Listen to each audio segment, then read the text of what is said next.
सदर इटारसी रोड पर हुई युवक की हत्या के मामले में पुलिस ने आरोपियों को गिरफ्तार कर लिया है। पुलिस अधीक्षक सिमाला प्रसाद और एसपी श्रद्धा जोशी ने पुलिस कंट्रोल में हुई एक पत्रकार वार्ता में हत्या की घटना का खुलासा किया है। एसपी ने बताया 12 जुलाई को बैतूल जिले में कंप्लीट लॉकडाउन होने से शहर बंद था। इसी लॉकडाउन में चंद्रशेखर वार्ड, इटारसी रोड और सोनाघाटी क्षेत्र में बैतूल के ही संतोष और पिल्लू पवार अपने साथियों के साथ शराब पी रहा था। इस दौरान वहां से गुजर रहे सुनील हजारे के साथ रोककर पिल्लू पवार ने मारपीट की।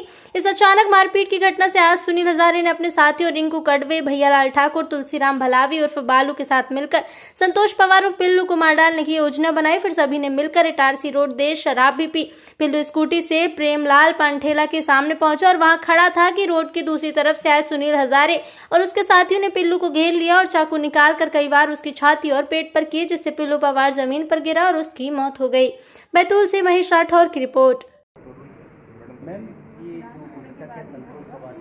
इसकी हत्या के क्या मुख्य कारण सामने आया? ये जो मृतक है पिल्लू पवार, इसका ये कारण सामने आया है कि अचानक इस तरह से रात में घटना हुई है इसके साथ और पता करने पर ये मालूम चला है कि कुछ व्यक्तिगत कारणों से इसके जो साथीगण थे उन्हीं के साथ इसका सुबह विवाद हुआ और विवाद इतना बढ़ा कि आपस में इनकी मारपीट हो गई और सभी के सामने जो मृतक है पिल्लू पवार, उसने जो आरोपी है सुनील हजारे, उसको थप्पड़ वगैरह मारा।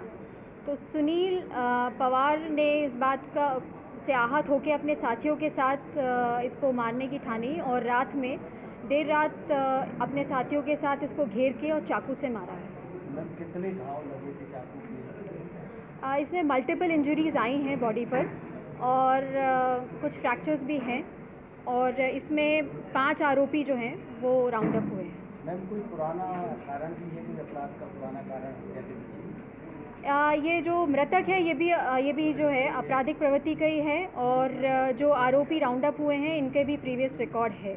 तो इन लोगों का आपस में लड़ाई झगड़ा पहले भी कई बार हो चुका है और कई कारणों से होता रहा है। ये जो वर्तमान में जो झगड़ा हुआ है ये पर्सनल कारणों को लेकर हुआ।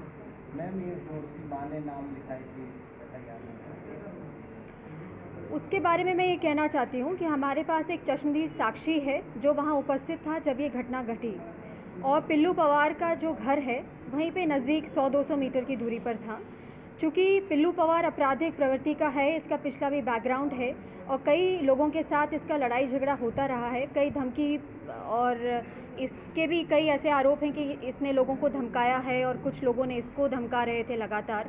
तो परिवार का ये मानना था कि हो सकता है कि कुछ और आरोपी भी हो सकते हैं, लेकिन जो चश्मदीद साक्षी है उसके कथन के अनुसार और उसकी घटना के बारे में जो उसने बताया है उसके अनुसार और जो पुलिस ने एविडेंस एकत्रित किए हैं उसके अनुसार 5 आरोपी थे जो हमने सभी राउंड अप कर लिए गए हैं और सभी साक्ष्य पुलिस ने एकत्रित कर लिया है इस घटना के बारे में।